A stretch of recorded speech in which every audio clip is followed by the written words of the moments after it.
오늘은 성찬식에 대하여 말씀을 드리려고 합니다. 성찬식은 주님과 우리가 하나 되고 주님 안에서 우리가 하나됨을 의식하는 예식입니다. 성찬식 때에 주님은 영적으로 우리에게 임재하시어 주님의 영으로 충만하게 되고 우리는 주님의 보배로운 피를 의지하여 우리의 모든 허물과 죄를 사함받는다는 사실을 믿으시기를 바랍니다. 전에는 성찬을 못 받게 하는 수찬정지라는 게 큰 아주 징계였습니다. 교회에서 수찬정지, 지금도 헌법에는 수찬정지가 있고 교회의 회칙, 정관에도 수찬정지가 있어요. 그래서 수찬정지는 언제 하느냐? 당시 중직자, 장로님, 권사님 가정에서 자녀들이 믿지 않는 자녀와 결혼하면 수찬정지를 내렸어요. 근데 요새는 중직자들도 믿지 않는 짝을 들여서 결혼을 하고 이런 일들이 비일비재해요. 그래서 수찬정지 잘 하지 않아요. 그리고 전에는 장로님, 권사님이 무단으로 주일을 결석하면 수찬정지를 내렸어요. 근데 요새는 중직자도 주일날 보고 없이 그냥 안 나와버리는 거예요. 교회를 그냥 빠져버리는 거예요. 그게 수찬정지를 안 해요. 요새는 징계를 안 한다 이 말이에요. 법이 무너져 버렸어요. 은혜가 떨어져 버리고 신앙이 약화돼 버렸어요. 요새 주일날 빠졌다고 수찬정지 내리면 아마 나 그 교회밖에 없나 하고 딴 교회로 갈 거예요. 그럼 또 딴 교회에서 또 받아주고 이런 악순환이 계속되고 있다는 거예요. 그러므로 수찬정지 내리지 않을지라도 우리 중직자들은 주일을 빠지지 않기를 바랍니다. 주일을 거룩히 지킬 수 있기를 바랍니다. 요즘에는 수찬정지를 별로 두려워하지 않아요. 그러나 수찬정지를 당하면 매우 불행한 일이에요. 전에는 교인들하고 설거지하다 다퉈도 수찬정지를 내렸어요. 남전도회나 여전도회 때 소리를 내고 혈기를 부려서 큰 소리를 쳐도 수찬정지를 내렸어요. 남들하고 다퉈도 수찬정지를 내렸어요. 예수님의 살과 피를 먹고 마시는 일을 못하게 정지를 시켰다는 거예요. 이게 큰 징계였어요. 그런데 요새는 성질 내고도 교회를 빠지고도 다투고도 뻔뻔스럽게 성찬예식에 참여한다 이 말이에요. 여러분 오늘 성찬식에 대하여 오늘 말씀을 듣고 깨달을 수 있기를 바랍니다. 자, 그렇다면 이 성찬식의 첫 번째에 이 성찬식에 무엇을 봐야 되느냐? 과거를 볼 수 있어야 되는 거예요. 할렐루야. 고린도전서 11장 23절 보겠습니다. 내가 너희에게 전한 것은 주께 받은 것이니 곧 주 예수께서 잡히시던 밤에 떡을 가지사 계속 죽으시고 떼어 이르시되 이것은 너희를 위하는 내 몸이니 이것을 행하여 나를 기념하라 하시고 식후에 또한 그와 같이 잔을 가지시고 이르시되 이 잔은 내 피로 세운 새 언약이니 이것을 행하여 마실 때마다 나를 기념하라 하셨으니 이렇게 말하고 있습니다. 여러분 이 성찬식을 할 때에 예수님께서 나를 위하여 십자가를 지신 그 사실을 기억할 수 있기를 바랍니다. 왜 예수님께서 나를 위하여 십자가를 지셨을까? 주님께서 십자가를 지시지 아니했으면 우리는 영원히 지옥 형벌 받아야 마땅해요. 그런데 우리 주님께서 나의 허물과 죄 때문에 십자가를 지시고 살을 찢고 피를 흘리심으로 말미암아 우리의 허물과 죄는 사함받게 된 걸 믿으시기를 바랍니다. 그러므로 성찬식에 예수님께서 나를 위하여 십자가를 지셨다는 그 은혜를 기억할 수 있기를 바랍니다. 세상에서 나쁜 죄는 은혜를 배반하는 죄예요. 은혜를 배반하는 죄 나쁜 죄입니다. 여러분 마찬가지예요. 우리가 예수님께서 나를 위하여 허물과 죄를 다 사으시려고 살을 찢고 피를 흘려 십자가를 지시고 중한 고난 받으셨다는 그 은혜를 기억할 수 있기를 바랍니다. 이 은혜를 잊지 못하는 사람은 바로 세상에서 나쁜 죄를 짓는 것과 똑같다라는 것입니다. 다시 말해서 성경에 부모를 공경하라 이런 계명이 있습니다. 부모를 공경하지 않는 것은 은혜를 배반하는 죄입니다. 아멘 합시다. 여러분, 불효자 중에 잘된 자가 없어요. 그리고 효자 중에 잘못된 사람도 없습니다. 이삭은 자신을 제물로 바치려는 아버지에게 순종해서 그가 가는 곳마다 축복받는 역사가 일어났습니다. 땅을 파기만 하면 샘물이 콸콸콸 쏟아지는 역사가 일어나고 하는 일에 100배의 축복받는 역사가 일어났습니다. 마침내 그는 거부가 되었어요. 순종함으로 하나님의 축복을 받았다라는 사실입니다. 여러분, 때로는 자녀들이 그런 얘기를 해요. 부모님께서, 엄마 아버지가 나에게 해준 것이 뭐냐고 이렇게 불평하고 대드는 자식도 있습니다. 교회에서 자기 마음에 안 든다고 목사님이 저에게 해준 것이 뭐가 있습니까? 이렇게 하는 사람도 혹시 있어요. 그러나 교회에서 특별 대우를 받는다고, 특별 대우를 받아야 된다고 생각하는 것은 잘못된 거예요. 교회에서 특별 대우를 받을 생각하지 말아야 돼요. 아멘 합시다. 할렐루야. 교회에서 특별 대우를 받을 생각을 하지 말아야 돼요. 여러분, 주일마다 말씀을 전해주는 것이 귀한 일이고, 아멘 합시다. 새벽마다 이름을 부르면서 그를 위하여 기도하는 것이 귀중한 줄 깨달을 수 있기를 바랍니다. 어떤 분은 감기만 걸려도 왜 목사님이 신방 안 오냐고 하는 사람도 있어요. 그러나 어떤 사람은 중병에 걸렸어도 목사님 설교 준비에 바쁜데, 목사님 교회에 사역에 바쁘신데, 아이고 목사님 오지 마세요, 그냥 전화로만 기도해줘도 감사해요. 그런 분도 있어요. 여러분, 어떤 사람은 삶이 어렵다고 하나님 제게 해준 게 무엇이 있어요? 하나님 제게 해준 게 무엇이 있어요? 조금 어렵다고 이렇게 불평하고 원망하는 사람도 있습니다. 깨달아야 될 사실은 하나님께서 우리에게 독생자 예수님을 보내주셨다는 그 은혜가 크다라는 사실을 믿으시기를 바랍니다.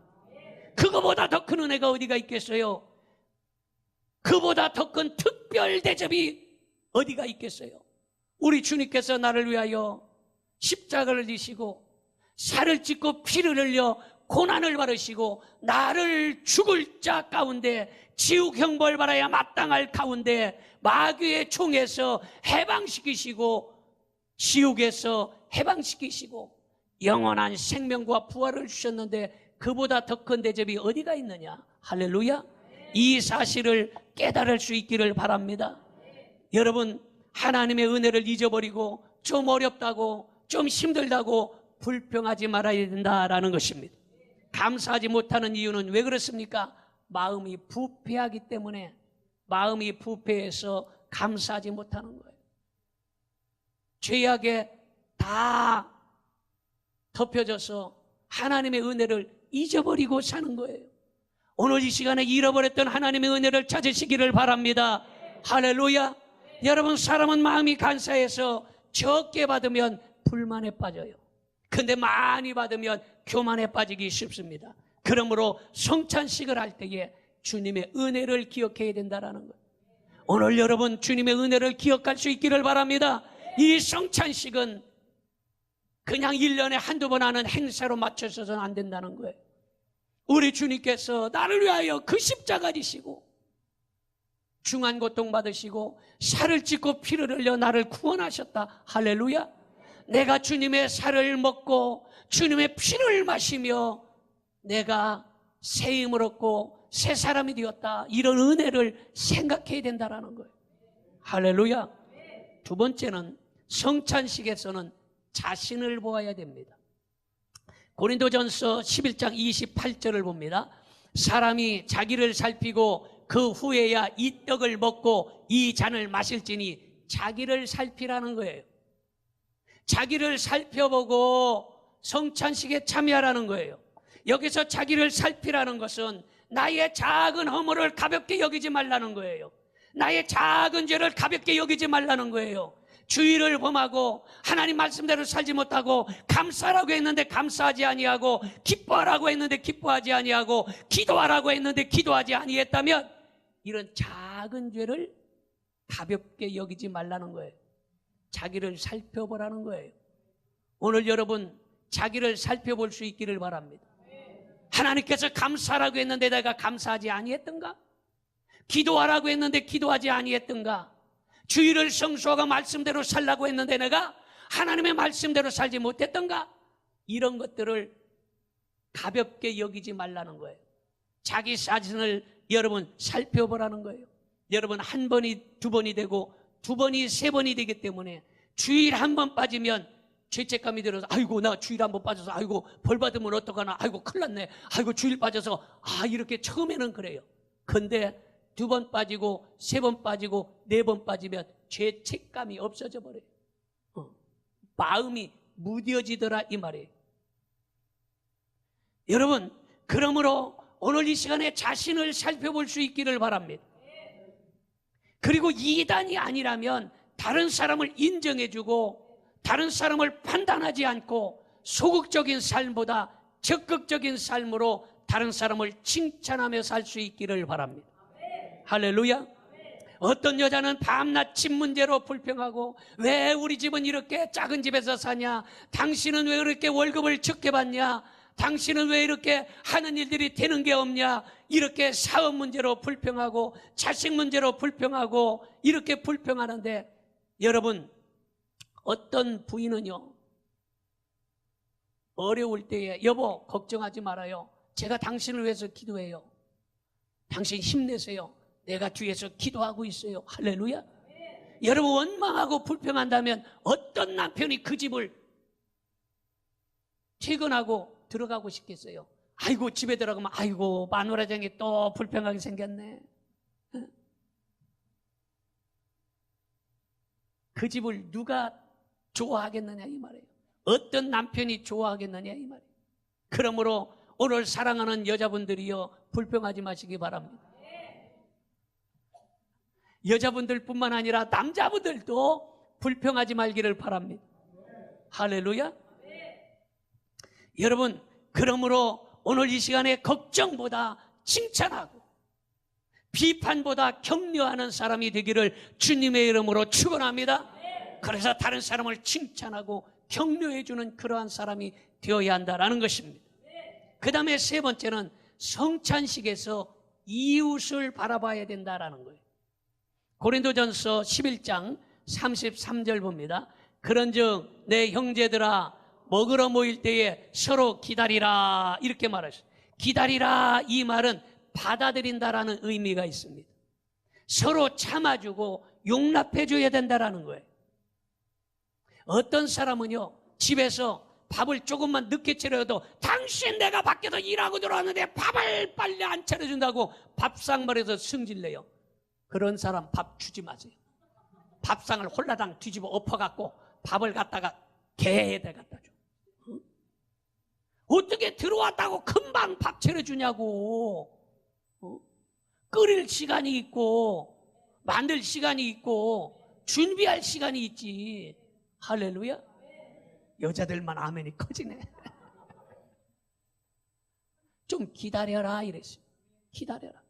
이 말은요 서로 허물을 감싸주고 허물이 보이면 비판보다 허물을 덮어줘야 된다는 거예요.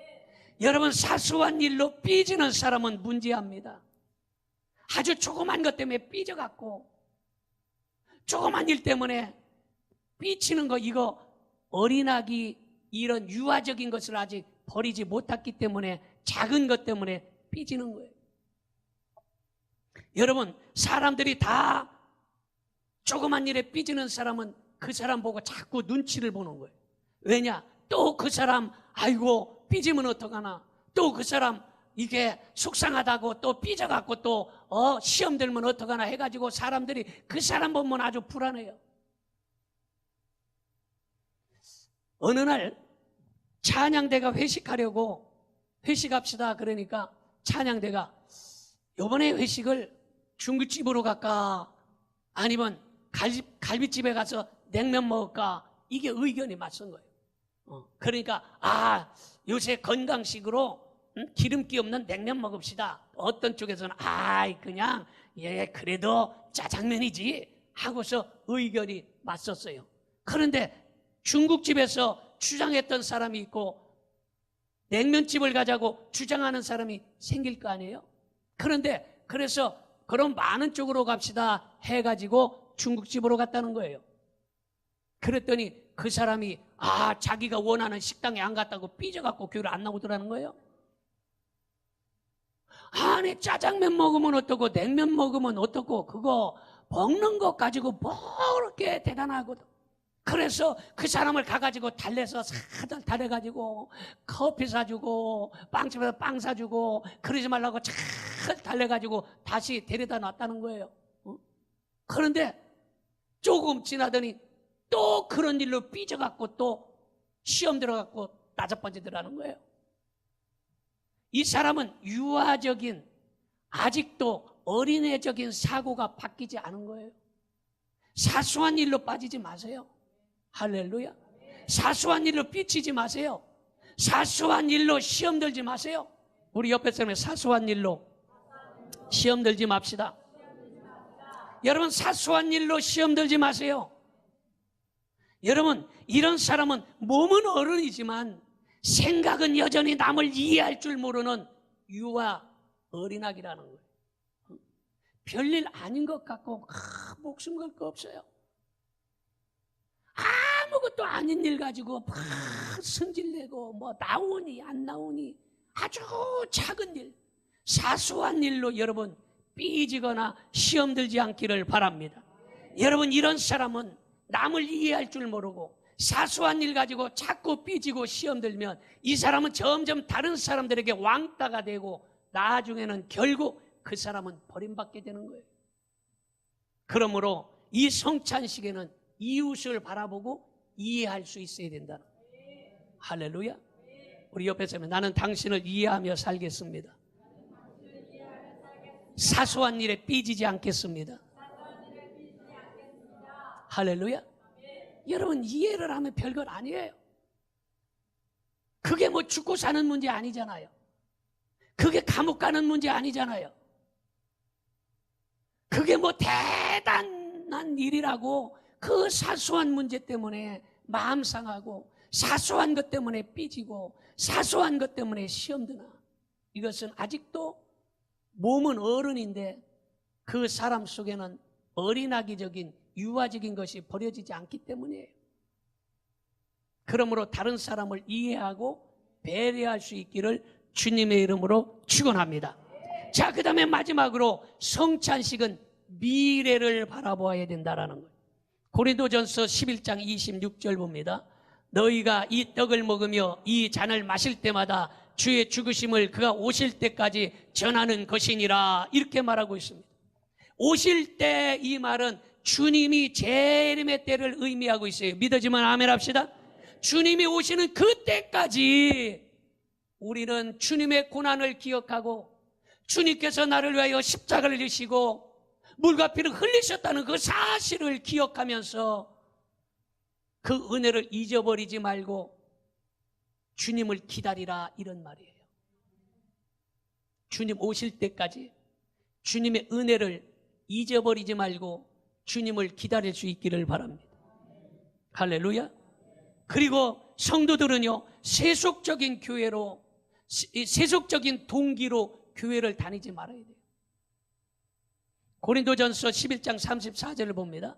만일 누구든지 시장하거든 집에서 먹을지니 이는 너희의 모임이 판단받는 모임이 되지 않게 하려 함이라. 그 밖의 일들은 내가 언제든지 갈 때에 바로 잡으리라, 이렇게 말하고 있어요. 너희들의 모임이 판단받지 않기를 바라노라, 이렇게 말하고 있어요. 이 말은 세속적인 동기로 교회를 다니지 말고 세속적인 동기로 성찬식에 참여하지 말라는 거예요. 어떤 사람은 교회를 장사 속으로 다니는 사람도 있어요. 어떤 교회는 저 삼산동에 어떤 교회 집사는요, 장사 속으로 다니다가 교회 와가지고 그냥 화장품도 갖다 맡기고, 죄송해요, 화장품 한다고 하는 거예요. 이해하세요? 그냥 그분이 그랬다 이 말이에요. 갔다가 몇 개월 그냥 아니 가서 필요하면 사는 거예요. 여러분 혹시 화장품 사실 분 있으면 우리 정주원 우리 자매님한테 사세요. 성도 중에 식당이 있다든가 가게를 한다든가 무슨 일을 하면 필요할 때에 그 사람에게 사잖아요. 그 사람에게. 그런데 이 사람은 장사하려고 교회를 나왔어. 그래서 필요 없는데도 갖다가 맡기는 거야. 이거 좋은 거예요. 설명을 해놓고 그냥 차에다 넣어놓고 간다는 거예요. 그러다가 몇 사람한테 그렇게 강매를 하고서 그냥 훌쩍 떠나버리는 거예요. 그런 사람이 있다는 거예요. 그러니까 장사 속 세속적인 동기에서 교회를 다녀서는 안 된다는 거예요. 교회는 주님의 그 크신 은혜, 주님께서 나를 위하여 십자가를 지시고 물과 피를 흘리고 고난을 받으셨다는 그 은혜를 기억하고 교회를 다녀야 된다는 거예요. 그러다 보면 사람들이 알고서 야, 이분이 진심으로 신앙생활 잘하는구나 우리가 알게 되면 그 식당에 가서 우리가 밥을 먹게 되는 거예요. 할렐루야. 여러분 어떤 청년이요 짝을 구하려고 청년이 많은 교회를 등록하고 다녔다는 거예요. 그래서 자기네 교회는 청년들이 없으니까 야, 내가 시집을 가야 되겠다 이거서 청년이 많은 교회로 이제는 시집 가려고 교회를 다닌 거예요. 여러분 그런 사람은요 짝을 얻을 수가 없어요. 그냥 순수하게 하나님의 교회에 와서 주님의 십자가를 기억하고 그 은혜를 감격하여 열심히 신앙생활하면 사람들이 보고 아이고 그 처자 참 괜찮네. 아이고 우리 저기 작은아버지 아들이 있는데 좀 이렇게 해줬으면 좋겠네. 이렇게 해서 아름아름 물어물어 이렇게 되는 거 아니겠어요? 할렐루야. 이해가 되면 아멘 합시다. 그러니까 교회는 세속적인 동기로 교회를 다녀서 안 된다라는 거예요. 어떤 분이요 등록한 후에 교회를 열심히 예배를 참석하다가 교회를 잘 다녔다는 거예요.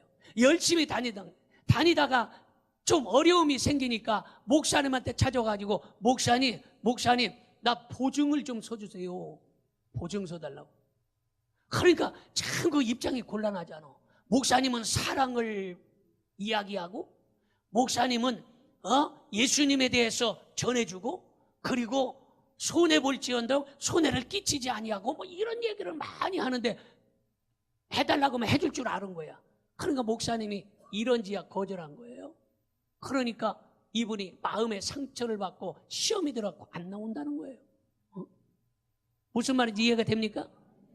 여러분 목사는 한 사람이고 성도는 여러 사람인데 어려울 때마다 보증서 달라면 어떻게 다 그 사람 보증서 주겠어요?